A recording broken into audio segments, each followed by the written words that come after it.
Sir मेरा एक question है कि आप बोलते हैं कि success come from experience and experience come from bad experiences, but जो एक्सपीरियंस और बैड एक्सपीरियंस है वो हमेशा डिप्रेशन देते हैं।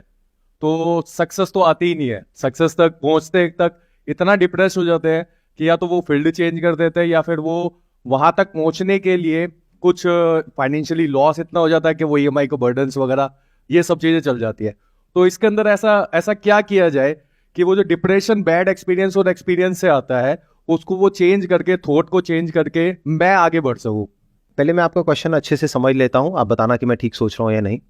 आपका क्वेश्चन ये है कि मैं बोलता हूं success comes from experience and experience comes from bad experiences. तो कई बार लाइफ में इतने बैड एक्सपीरियंसेस हो जाते हैं या इतने बड़े बैड एक्सपीरियंसेस हो जाते हैं कि उसके बाद में इंसान डिप्रेशन में ही चला जाता है और उसके अंदर हिम्मत ही बाकी नहीं रहती है कुछ और करने की, तो वो इंसान ही खत्म हो गया है।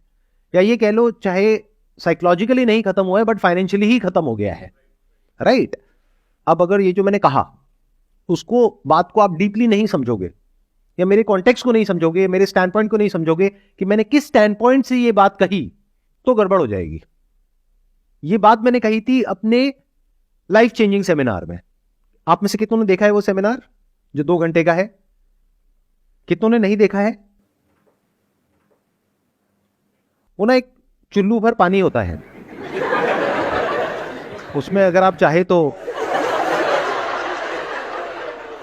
वो सेमिनार इस वक्त Guinness book of world record में है। वो वर्ल्ड का मोस्ट व्यूड एजुकेशनल वीडियो है आज की डेट पे, और फिर भी आपने नहीं देखा है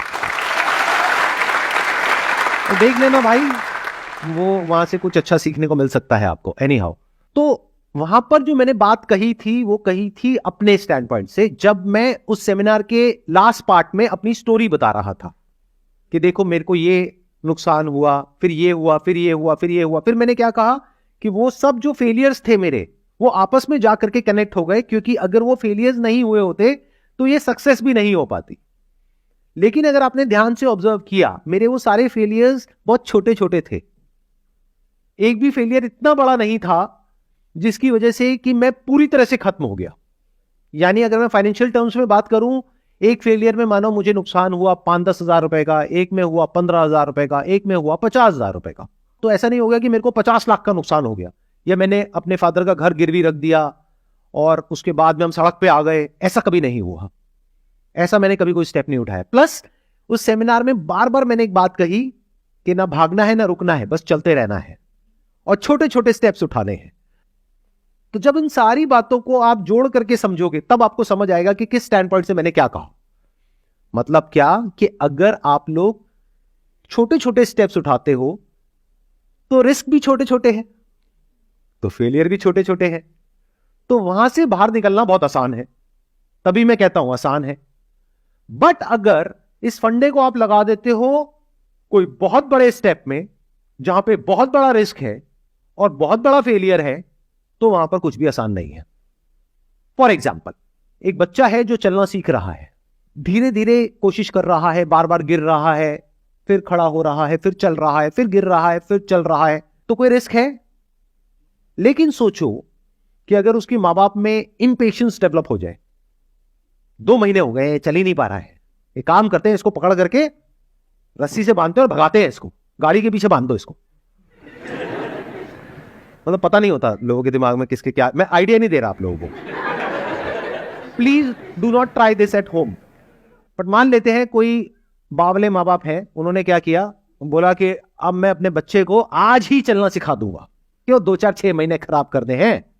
अरे 2 घंटे में लो, रस्सियों से हाथ पैर उसके बच्चे के बांधे, बेचारा खड़ा भी नहीं हो पा रहा अभी ढंग से, और उसको बाइक के पीछे बांध दिया है और बाइक चला रहे हैं। इन अदर वर्ड्स, अगर आप कोई बहुत बड़ा रिस्क लेते हो फाइनेंशियली, जहां से रिकवर करना आपके लिए पॉसिबल ही नहीं है, तो क्या करोगे उस घटिया एक्सपीरियंस का? छोटे रिस्क लो, छोटे स्टेप्स उठाओ, जब वहां पे कॉन्फिडेंस आ जाए तब थोड़ा सा उसको लेवल को बढ़ाओ। अगर तैरना नहीं आता है तो पहले कम गहरे पानी से सीखो, जब सीख जाओ तो गहरे पानी में जाओ, वो भी साइड साइड से, बीच में मत चले जाओ।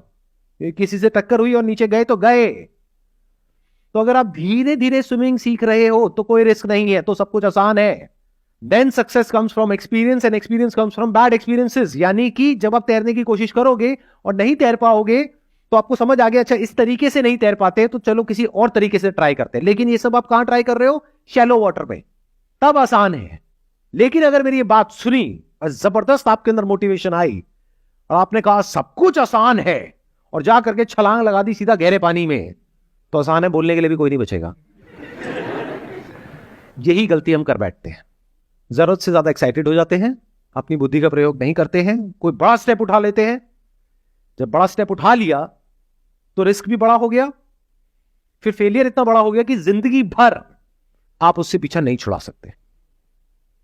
तो हमेशा लाइफ में छोटे छोटे स्टेप्स उठाओ, तब तक जब तक कि आप इतने बड़े नहीं हो जाते। अंदर से आपको पता लग जाएगा कि मेरी कैपेसिटी क्या है। तब भी जो आपकी कैपेसिटी है उससे थोड़ा सा कम रिस्क लो। कभी भी इतना बड़ा रिस्क मत लो लाइफ में कि आप सड़क पे आ जाओ, अगर फाइनेंशियली बात करी जाए तो। बहुत इंपॉर्टेंट है ये बात, ध्यान से सुन लो मेरी इस बात को। नहीं तो क्या होता है, जब ग्रीड हमारे ऊपर हावी होती है, लालच आता है कि मेरी जो फैमिली की प्रॉब्लम्स है, अभी जो मैंने बच्चे वाला एग्जांपल आपको दिया, अब देखो उसको रियल लाइफ से रिलेट करते हैं। अभी आप हंस रहे थे कि ऐसा कौन करता है, लेकिन आप लोग सब ऐसा करते हो। हाँ, अपने बच्चे के साथ नहीं करते, खुद के साथ करते हो। कैसे करते हो? घर में फाइनेंशियल प्रॉब्लम है, किसके नहीं है? हर दूसरे घर में मेजर फाइनेंशियल प्रॉब्लम है, आप सबके भी घर में होगी। रातों रात तो सॉल्यूशन निकलेगा नहीं, लेकिन आपको रातों रात सॉल्यूशन चाहिए। तो आपने कहीं कुछ देखा जहां से आपको ऐसा लगा कि अगर मैं ये कर दूंगा तो अगले 2 महीने में मेरी ये जो फाइनेंशियल प्रॉब्लम है, जो 20 साल में क्रिएट हुई है, वो 2 महीने में सॉल्व हो जाएगी। और उस चक्कर में, क्योंकि वो ग्रीड अब आपके ऊपर इतनी हावी हो गई, आपने जा करके जो भी पैसा था आपके पास में बचा खुचा, उसको भी ले जा करके कहीं ऐसी जगह पे लगा दिया किसी इंसान के कहने पर, और उसके बाद में वो पैसा भी डूब गया। तो अब पहले एक प्रॉब्लम थी फाइनेंशियल, अब उससे भी बड़ी प्रॉब्लम हो गई है। या इससे भी और एक स्टेप आगे जाए तो अपना घर था, उसको भी गिरवी रख दिया मां बाप को कन्विंस करके। अब एक तरफ से घर जाने वाला है, दूसरी तरफ से घर के खर्चे के पैसे नहीं है, तीसरी तरफ से उधर जो रिस्क लिया है, फेलियर हुआ है, उसकी वजह से साइकोलॉजिकली भी प्रॉब्लम हो रही है और फाइनेंशियली तो हो ही रही है। अब ये एक्सपीरियंस किस काम का है? किसी काम का नहीं है। क्लियर हुआ मैंने क्या कहा? आपकी जो प्रॉब्लम थी उसका सोल्यूशन मिला आपको, आंसर मिला क्लियर कट? एक बार आप बताइए। सबसे पहले तो कि जो भी अगर रिस्क भी लेता हूं तो उसके अंदर उतना रिस्क लूं जितनी मेरी कैपेसिटी है, उससे भी कम, ताकि धीरे धीरे धीरे धीरे मैं स्टेप आगे बढ़ा सकूं। और उसके बाद में जब एक पॉइंट तक अगर मैं पहुंच जाऊं और उतनी मेरी कैपेसिटी हो जाए, तो उसके बाद में मैं बड़ा रिस्क ले सकता हूं। मतलब कि पहले चलना सीखो फिर भागो। फिर भागना सीखो। सीधा भागोगे तो हो सकता है इतना बड़ा एक्सीडेंट हो जाए कि चलने लायक भी ना रहो।